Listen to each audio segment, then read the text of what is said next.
If you are looking for best, free, and user-friendly programming editor, this video is best for you.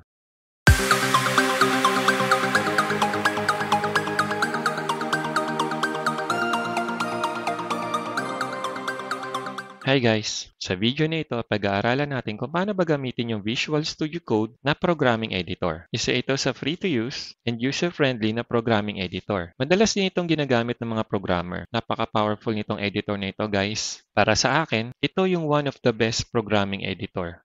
Okay, simulan na natin. I-download muna natin yung application. Ito yung website niya. Inilagay ko rin ito sa description box below. I-copy lang natin yan and then i-paste natin sa browser. Compatible din itong editor na ito sa Linux or Mac user. Just click the drop-down menu and then iselect mo yung operating system ng computer mo dito. Pero since na Windows yung operating system natin, ay i-click lang natin itong download button na ito para mag-start ng downloading ng file natin. I-locate natin yung downloaded file for the installation. Accept lang natin ito guys. Then click the next button. Ito yung default path ng installation niya. Click na lang natin itong next button. Click next ulit. Check natin itong box para mag-create siya ng shortcut sa desktop. And then click the next button again, then click install.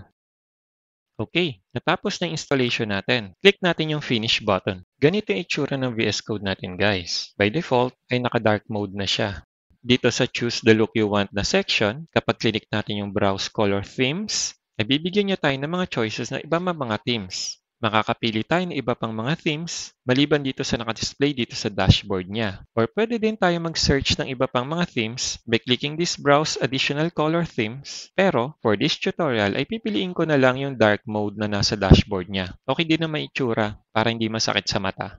Okay, mag-create tayo ng new file. I-click natin itong file menu. Then click natin itong new text file. Makikita natin dito, pwede na kaagad natin i-declare yung language na gagamitin natin. Or ignore lang natin yan by simply start typing our code. Kusayang mawawala pag nag-start na tayo mag-type. Katulad nitong ginawa ko. Ayan o, nawala na siya o. Nakikita nyo ba to guys? Pagkatapos kong i-type yung open and close tag ng PHP, ay kusang nagkaroon ng PHP logo dito sa itaas. Itong elepante na logo na ito ay nagsisimbolize lang na PHP programming language yung gagamitin natin. Nag-assume yung editor natin na PHP yung gagamitin natin na programming language dahil sa open and closing tag na ginawa natin. Ganito katalino itong editor na ito guys. Ang galing, di ba? And then magta-type din ako ng mga PHP codes dito sa loob ng open-close tag ng PHP. Napapansin nyo to guys. Kusa siyang nagsiset ng kulay ng mga constants and variables and yung mga values nila. Ang galing, di ba? Ngayon, kung isi-save natin tong ginawa natin, press lang natin Ctrl S sa keyboard. And then i-type lang natin yung file name na gusto natin. Napapansin natin dito sa Save As Type, ay automatic na PHP yung nakalagay. Kapag click natin yung drop-down menu, makikita natin yung mga supporting programming languages niya. So since na PHP naman talaga yung isa-save na file, select na lang natin yon. And then click natin yung Save button. Ayan, nagbago na yung file name natin. Ngayon, sample file na siya. Okay, gawa ulit tayo ng bagong file. I-press natin yung Ctrl+N sa keyboard.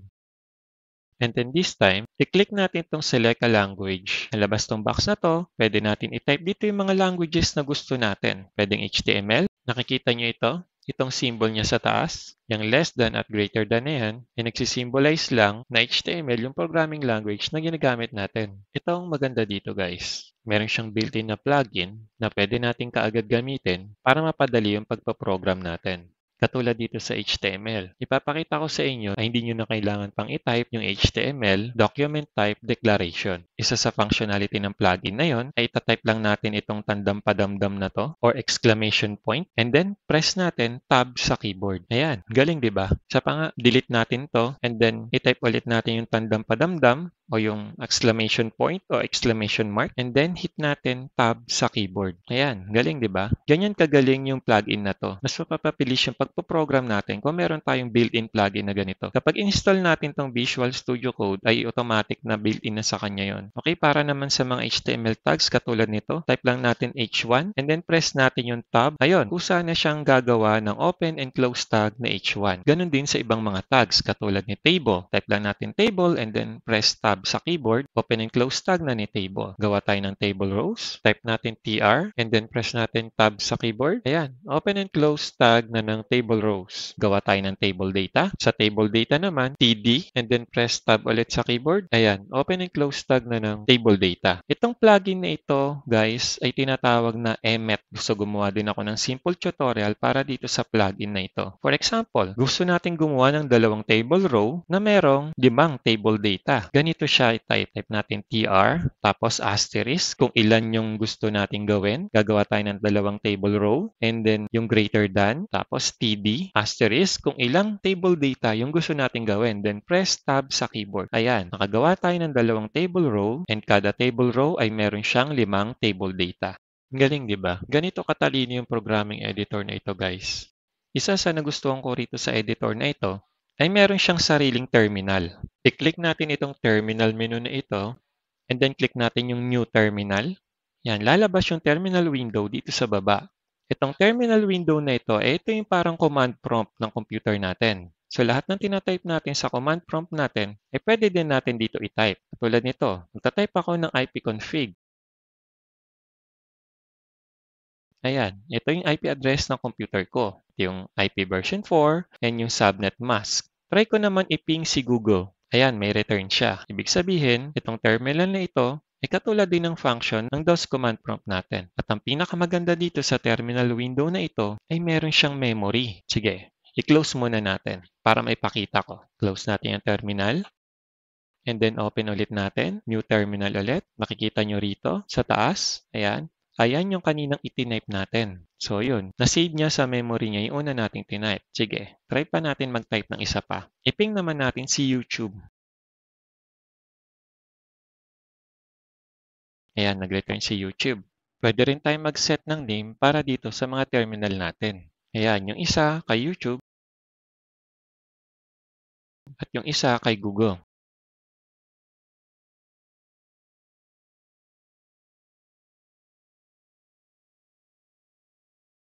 In case na ma-close natin yan, pwede nating balikan anytime yung tinype natin. Ayan, i-open lang ulit natin yung terminal window. Makikita natin na nandun pa rin yung mga tinype natin. Paano naman kung na-close natin yung mismong Visual Studio Code Editor natin? Sige, try natin. Close natin yan.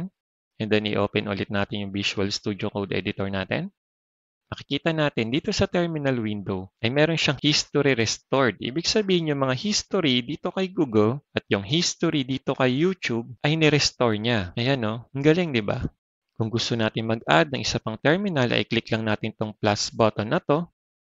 At kung gusto naman natin i-delete, pwede naman itong trash can icon na to. Pwede rin tayong mag-download ng mga extensions para dito sa editor na ito. Ito ay depende sa kung ano yung ginagamit mo na programming language. Nakikita nyo ba itong icon na ito? Kapag click nyo ito, ay makikita natin yung mga popular extensions na madalas na dina-download ng mga programmers. Ito makikita natin, no? Ang dami ng downloads nito, 64M na si Python, no? At halimbawa, PHP yung ginagamit natin programming language. I-type lang natin dito sa taas. Ito yung mga recommended na mga extensions para kay PHP. Try natin HTML. At ito naman yung mga recommended extensions para kay HTML. Kung Java naman yung programming language na ginagamit natin, ay meron ding mga extensions para sa kanya. Meron ding mga extensions para kay C language. Basta i-type lang natin dito sa search bar kung anong klaseng programming language yung ginagamit natin. At si Visual Studio Code na yung bahalang magbigay sa iyo ng recommendations para sa programming language na ginagamit mo. Ang galing, di ba? Ganito katalino itong programming editor na ito. Bukod sa libre na siya, maganda pa yung environment niya, and user-friendly pa siya. In case naman na gusto natin ulit palitan yung color theme natin. Kasi nakita niyo ito, dark yung color theme, hindi naman lahat ay gusto ang dark na color theme. Ang iba, mas gusto nila yung white na background.